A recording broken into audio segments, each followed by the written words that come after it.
आजची ही पोस्ट आहे खास अमेरिकेतल्या आणि भारताबाहेर असलेल्या माझ्या इतर हिंदू बांधव भगिनींसाठी. हॅलोवीन सीझन चालू आहे. आपल्याकडे भारतातही हल्ली भारतीय पब्लिकला याचं कुतूहल झालंय. तर मग अमेरिकेतल्या देशी लोकांना तर असणारच. असेही अर्ध्या हळकुंडात पिवळे व्हायला त्यांची अगदी त्वरा असते. मुलांना नुसता हलका ऍक्सेंट जरी आला तरी ग्रीन कार्ड मिळाल्यासारखे आभाळ ठेंगणे होते एकेकासाठी. प्रत्येक वर्षी हॅलोवीन येतो तेव्हा आपला चातुर्मास सुरू असतो. अर्थात आपल्या अनेक हिंदू वाटल्यास भारतीय म्हणू तर भारतीय सणांची रेलचेल असते या 4 महिन्यात. अगदी एका मागोमाग एक सतत. हॅलोवीन तर प्रत्येक वर्षी अगदी नवरात्र दिवाळीच्या आसपासच असते. यंदा तर कहर ऐन लक्ष्मीपूजनाच्या दिवशीचाच योग साधून पेचातच टाकलंय जणू सर्व देशींना. तेव्हा लक्ष्मीचे ही स्वागत ट्रिक ऑर ट्रीटनेच तिन्ही सांजेला करावे लागणार असं दिसतंय.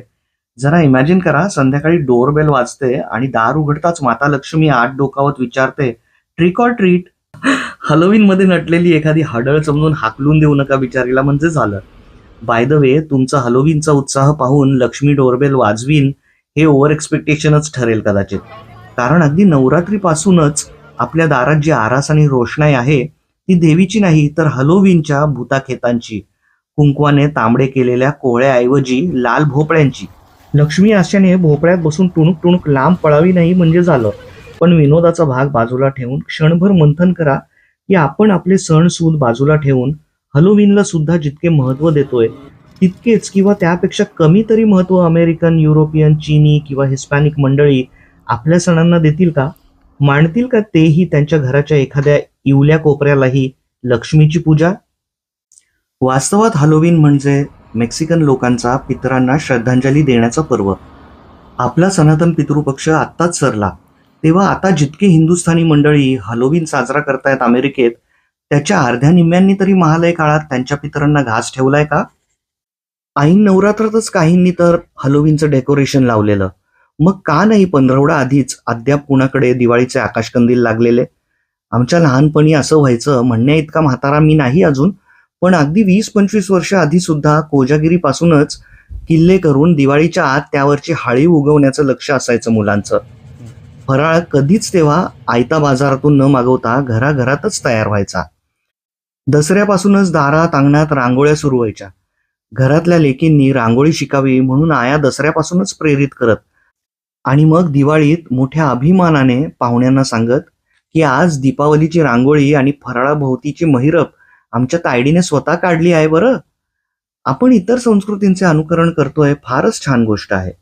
भारतात उलट नाताळ अमेरिकेतल्या क्रिसमसपेक्षा जास्त जोरात असतो. इतर संस्कृतींकडून शिकण्यासारखे, अनुकरण करण्यासारखे असेल तर ते नक्की अंगीकारले पाहिजे. पण त्याआधी आपल्या प्रथांना प्राधान्य देणे अधिक महत्वाचं नाही का?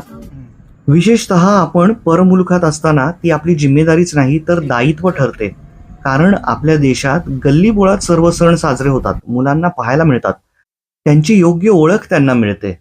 परंतु बाहेर मुलुखात आपण जर घरी आपले सण योग्य वेळेवर साजरे केले तरच आपल्या मुलांना कुळाचार आणि सणांचे तत्व, महत्व आणि बारकावे समजतील. पण आपण आपल्या सणांचे स्वरूप ठेंगणे करतोय.